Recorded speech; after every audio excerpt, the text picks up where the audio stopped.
नमस्कार, मैं आरडी भारती और आप देख रहे हैं बिहारी सुल्तान। सबसे पहले मैं आपको बता दूं कि बिहार में राजनीतिक हलचल काफ़ी बढ़ गई है। जगह जगह से हमारे चैनल्स के भी संपर्क में हैं लोग। बहुजन समाज पार्टी ने अपना तूफानी कार्यक्रम शुरू कर दिया है और इस वजह से कल की जो घटना निकल कर आई है कि आरजेडी ने अपने विधायक दल की आनन फानन में बैठक बुला ली। उधर जदयू ने भी अपना बहुत बड़ा मीटिंग किया, तमाम विधायकों को इकट्ठा कर लिया। जो मुख्य मीडिया है यह सोच रही है कि बिहार में बहुत बड़ा खेला होने वाला है, लेकिन वह खेला क्या है ये हम आपको बताने वाले हैं कि बिहार में सबसे बड़ा जो वोट बैंक है महादलित, वो बसपा के पाले में खिसकने को पूर्णतः रेडी हो चुके हैं। और इस तरह से जो है बहुजन समाज पार्टी के कार्यकर्ताओं को भी समझ में आ गई है। मैं ये पूरा जो न्यूज़ पूरा विस्तार से बताने वाला हूँ, लेकिन अपने दर्शकों से ये कह देना चाहता हूँ, अगर आप हमारे चैनल पर नए हैं तो चैनल को सब्सक्राइब कर लीजिए। वीडियो अच्छा लगे तो उसे लाइक कर दीजिए, शेयर कर दीजिए। और बहुजन समाज से हमारे चैनल यानी बिहारी सुल्तान को बहुत अच्छा सपोर्ट मिल रहा है, सहयोग मिल रहा है, उसके लिए धन्यवाद। अगर आप आर्थिक सहयोग करना चाहते हैं तो दिया गया फ़ोन पे नंबर और QR कोड के ज़रिए आप आर्थिक सहायता दे सकते हैं। क्योंकि रात हमें बेगूसराय से फ़ोन आया, प्रदीप कुमार हैं जो बसपा के ज़िला प्रभारी हैं, और हर ज़िला से बसपा के कार्यकर्ता संपर्क कर रहे हैं उनको। वो अब बता रहे हैं चैनल को कि हम लोग फला जगह मीटिंग कर रहे हैं, आप हमारी कवर कर सकते हैं। क्योंकि आप झंडा पताका देखकर ये आकलन लगा लेते हैं कि किसके पास कितना वोट बैंक है और इस हिसाब से न्यूज़ बनाते हैं। तो बसपा की ताकत भी देखिए, आप गली मोहल्ले तो घूम ही रहे हैं। हमारे ज़िला कार्यालय, प्रखंड कार्यालय, हमारे कार्यकर्ताओं के हुजूम को भी देखिए और दिखाइए, ताकि लखनऊ तक ये हमारी आवाज़ पहुंच सके कि बहुजन समाज पार्टी बिहार में पूरी ताकत के साथ चुनाव लड़ने वाली है। हम अपने दर्शकों से ये बताना चाहते हैं कि पूरे देश में अलग अलग खबरें हो सकती है, और जो मुख्य मीडिया है वो ध्रुवीकरण करके नेशनल डिबेट पर भले ही भाजपा के प्रवक्ता को बिठा ले अथवा महागठबंधन के प्रवक्ता को बिठा ले, लेकिन बहुजन समाज पार्टी एक बड़ा फैक्टर बनने जा रही है बिहार विधानसभा चुनाव में।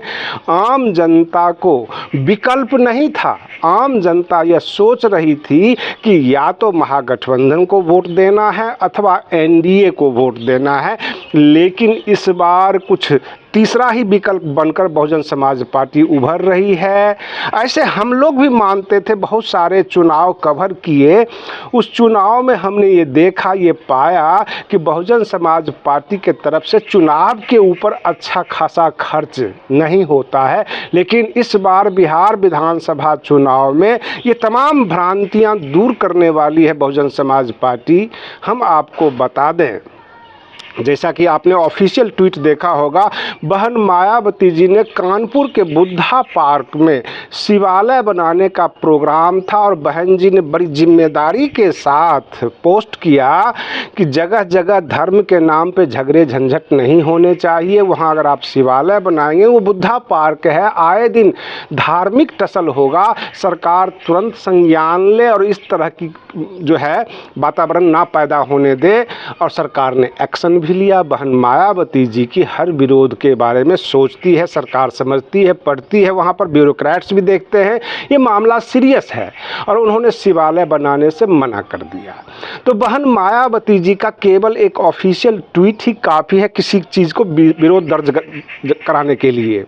अब रही बात ये कि बिहार में अभी तक का जो बसपा का इतिहास है कि बहुत ज़्यादा अगर विधायक निकल गए तो 5 विधायक निकलेंगे। अभी तक सबसे ज़्यादा जो हुआ है वो 5 विधायक हुआ है। लेकिन मैं इस बार के बारे में बता रहा हूँ, जो भी असंतुष्ट नेता हैं, चाहे वो आरजेडी में, कांग्रेस में, बाकी दलों में, भाजपा में, जदयू में, वो सब के सब बहुजन समाज पार्टी के तरफ इसलिए मूव कर रहे हैं क्योंकि उनको एक विकल्प दिखाई देता है। वो ये सोचते हैं कि हमारी जो व्यक्तिगत जनाधार है, जो हमारी अपनी ताकत है, इस क्षेत्र में हमने काम किया है, अगर बहुजन समाज पार्टी के कैडर वोट का तड़का लग जाए तो हम चुनाव जीत जाएंगे। ये आकलन हो रही है, ये गुना भाग हो रहा है। तमाम जो टिकटार्थी हैं, जो चुनाव लड़ने के इच्छुक लोग हैं, वो बहुजन समाज पार्टी की तरफ अपना आवेदन लेकर मूव कर गए हैं। और ये खबरें केवल आप तक ही नहीं, केवल बसपा के कार्यकर्ताओं तक ही नहीं, बल्कि आरजेडी, कांग्रेस, जो भी मुख्य पार्टियां बिहार में एक्टिव हैं, सब तक पहुंच रही है कि बसपा कहीं विकल्प बनकर ना आ जाए, बसपा एक बहुत बड़ा वोट बैंक ना काट ले।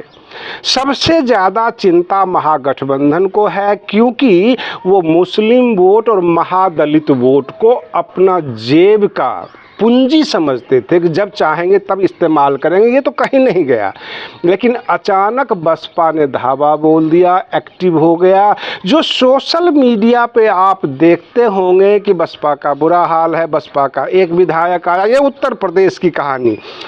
बिहार में वो तमाम चीज़ें बेकार नज़र आ रही है। ऐसा लगता है कि केवल बसपा के बारे में भ्रम फैलाया गया है। अगर बसपा का सपोर्ट मिल जाए और कैंडिडेट के पास अपनी ताकत हो चुनाव लड़ने की, भीड़ जुटाने की, ये बहुत बड़ा भीड़ में तब्दील हो सकता है। और इसी फॉर्मूले पे बहुत सारे लोग काम कर रहे हैं। बसपा के अंदर जो लोगों का जुटान हो रहा है, जो लोग आकर्षित हो रहे हैं, दरअसल वे तमाम ताकतवर लोग हैं जो चाहते हैं कि बसपा के टिकट से चुनाव लड़ लें तो हमें कोई समस्या नहीं होगी। कम से कम अगर चुनाव हारेंगे भी तो सेकेंड स्थान पर रहेंगे। ये बिहार में सोच बन गई है टिकटार्थियों का। और चुनाव जीतना तो कन्फर्म ही है, क्योंकि हमारे पास अपनी ताकत है, ऊपर से SC ST वोट का जो है सपोर्ट मिल जाएगा। बसपा के जो वोटर हैं, जो मतदाता हैं, वो इधर उधर हिलते नहीं, कहीं जाते नहीं। मैं आपको बता दूं कि सोशल मीडिया पे बहुजन समाज का जो हमने देखा है, या तो वो बसपा की खबरें देखते हैं, बसपा की न्यूज़ देखते हैं, अन्यथा वो नाच गाने वाला प्रोग्राम अपनी मोबाइल पर देखते हैं। हमने जाकर देखा, झुंड में देखा, लड़कों के बीच जाकर देखा, सबके मोबाइल खुले हुए थे, गेम खेल रहे थे अथवा नाच गाना देख रहे थे। और अगर उनको इंटरेस्ट है, कोई बुद्धिजीवी है जो राजनीति में इंटरेस्ट रखता है, तो वो बसपा की खबरें देखता है कि बहन मायावती जी क्या कर रही हैं बिहार में। ये हालात है। अगर आप ये सोचते होंगे कि बाकी लोगों की तरह बहुजन समाज का जो दूर दराज मोहल्ला है, जो वहाँ के युवा हैं, वो आरजेडी की भी खबरें देखते होंगे, कांग्रेस की भी देखते होंगे, राहुल गांधी जी के ऊपर तालियां मारते होंगे, ये सबसे बेकार की बातें हैं। मैं आपको बताऊं कि राहुल गांधी जी ने भी एक बहुत बड़ी गलती किया है, जो बिहार में ये शोर मच रहा है। वो वोट अधिकार यात्रा के कार्यक्रम में घूमते घूमते पहुंच गए मखाना उगाने वाले मजदूर और किसानों के पास, और वहाँ जाके ये सलाह दे दिया क्यों नहीं आपको यहाँ फैक्ट्री लगा दिया जाए, बड़ी बड़ी मशीनें लगा दिया जाए। अब किसान और मजदूर भ्रमित हो गए। वो कहते हैं जब मशीनें लग जाएगी तो फिर हमारे हाथ को काम नहीं मिलेगा। ये तो मजदूरों को जो है उसका हक को हड़पने आ गए हैं, और तमाम लोग कांग्रेस के विरोध में आ गए। कहने का मतलब यह है कि जो मजदूर वर्ग है, जो काम करने वाला वर्ग है, उसको सबसे पहले अपना परिवार, अपना पेट दिखाई देता है कि हमें मजदूरी कैसे करनी है, हमारी मजदूरी बरकरार है कि नहीं है, हमारा काम हमें मिलेगा या नहीं मिलेगा। जब आप मशीनरी की बात करेंगे, जब आप कंप्यूटर की बात करेंगे, तो जो हाथ से काम करने वाले खेतों में जो किसान हैं, जो मजदूर हैं, वो आपसे रास्ता अलग कर लेंगे। राहुल गांधी जी के सलाहकार को या राहुल गांधी जी को ये समझ में नहीं आया कि बिहार में आप पंजाब और हरियाणा की तरह मशीन और कंप्यूटर की हवा नहीं दे सकते। आप ये कह सकते हैं कि जो आप की मजदूरी है उसमें 100-200 का इजाफा कर देंगे, आपका जीवन बेहतर कर देंगे, आपका घर मकान बना देंगे, ये सब तो ठीक है। जब आप उनके काम काज में, खेती में, या जहां मजदूर का ज़रूरत होता है वहां आप मशीन लगाने की बात करेंगे, वो तमाम वोट कट जाएगा। और तमाम वोट जब कटेगा, वो आरजेडी से रुष्ट हैं, वो कांग्रेस से भी रुष्ट हैं, भाजपा से भी रुष्ट हैं, तो वो बसपा की तरफ मूव कर जाएंगे। बहुजन समाज पार्टी की जो राष्ट्रीय अध्यक्ष हैं बहन मायावती जी, इसको सबको ये गलतियां दिखाई देती है, कोई घोषणा पत्र नहीं देती। वो कुछ बोलती नहीं है, लेकिन ये नहीं दिखाई देता कि जो ज़्यादा बोलने वाले हैं वो बोलने क्रम में इतना ज़्यादा बोल जाते हैं कि जनता उनके आवाज़ से ही रूठ जाती है। और इस तरह से बिहार में कैंपेन शुरू हो गया है। बिहार के लोग एक नया विकल्प की तलाश में हैं और बहुजन समाज पार्टी इस बार एक तरह से राजनीतिक धमकी के रूप में उभर रही है। तमाम लोगों को धमका दिया गया है कि इस बार बसपा की सरकार, बिहार में बसपा की सरकार, और बसपा के कार्यकर्ता अपना ज़िला, अपना फ़ोन नंबर लिखकर भेज रहे हैं कि हम लोग यहाँ मौजूद हैं, आप अगर अभी जहाँ भी हैं वहाँ से अगर गुजरे तो हमारे ज़िला होकर गुजरें, हमें भी दिखाएं, हम भी अपने आप को दिखाना चाहते हैं, अपनी उपस्थिति दर्ज कराना चाहते हैं कि भारतीय राजनीति में बसपा का भी एक बहुत बड़ा वजूद है, बसपा एक विकल्प है। और इस तरह से बिहार की राजनीति में बसपा उभर कर आ रही है। रही बात ये नेशनल डिबेट पर, और जो नेशनल मीडिया है जब उसको अपने पक्ष में कुछ नहीं दिखाई देता तो वो अमेरिका के राष्ट्रपति ट्रंप, रूस के पुतिन और उनकी वार्ता, उनके जो चाइना का जो विजिट है, ये सब दिखाने लग जाते हैं। उससे अगर थोड़ा बहुत अगर समय बच जाता है तो देश की राजनीति और 9 तारीख को जो उपराष्ट्रपति जी का जो चुनाव होना है उसके ऊपर वो राजनीति कर लेते हैं। जो नेशनल मीडिया है उसको आम जनता, गरीब जनता, मज़दूरों से कोई लेना देना नहीं है। अगर मज़दूरों के बारे में विचार हो रहा है तो आप बिहार आ जाइए, इनकी स्थिति देख लीजिए और तमाम राजनीतिक दलों की दरियादिली देख लीजिए। मज़दूरों के मामले में, गरीबों के मामले में बिल्कुल दिल खोले हुए हैं। ऐसा लगता है कि इनके सबसे बड़े मसीहा यही हैं, जैसे ही इनकी सरकार आएगी इनका जीवन बदल देंगे। लेकिन लोग भी सुनते हैं और ये सोचते हैं परंपरागत राजनीति ही सही, संविधान की बातें ही सही, लेकिन बहन मायावती जी अगर 2 शब्द बोल देंगी, आ जाएंगी, वो सच होगा, उस पर अमल होगा। लोगों को ऐसा विश्वास है।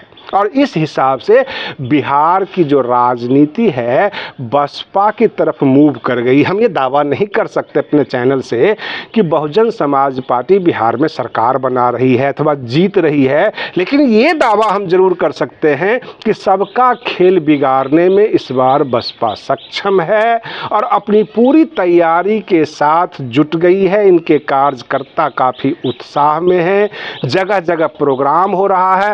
राम जी गौतम जो बिहार के प्रभारी हैं वह भी घूम रहे हैं और गररिया समाज पूरा का पूरा बसपा में ज्वाइन कर लिया। यानी रामजी गौतम जी के उपस्थिति में जो राज्यसभा सदस्य हैं, नेशनल कोऑर्डिनेटर हैं, उनकी उपस्थिति में पूरा गररिया समाज बसपा को ज्वाइन कर लिया। कहता है गररिया समाज बसपा का और बसपा गररिया समाज का। सवाल ये उठता है बिहार में बहुत सारी जातियां हैं जिसको कहते हैं बिन जाति, जो नदी के किनारे होते हैं, भील जाति, ये तमाम जो है लोकतंत्र में इग्नोर है, केवल वोट बैंक की तरह इन्हें इस्तेमाल किया जाता है। इन तमाम लोगों को बसपा के साथ जोड़ने के लिए रामजी गौतम पूरा पसीना बहा रहे हैं और इनमें उन्हें जो है सफलताएं भी मिल रही है। इस तरह से बिहार में बसपा एक विकल्प बनकर उभरने वाली है। आज के लिए बस इतना ही। आप बने रहिए बिहारी सुल्तान चैनल पर। हम फिर मिलते हैं अगले वीडियो में, तब तक के लिए धन्यवाद।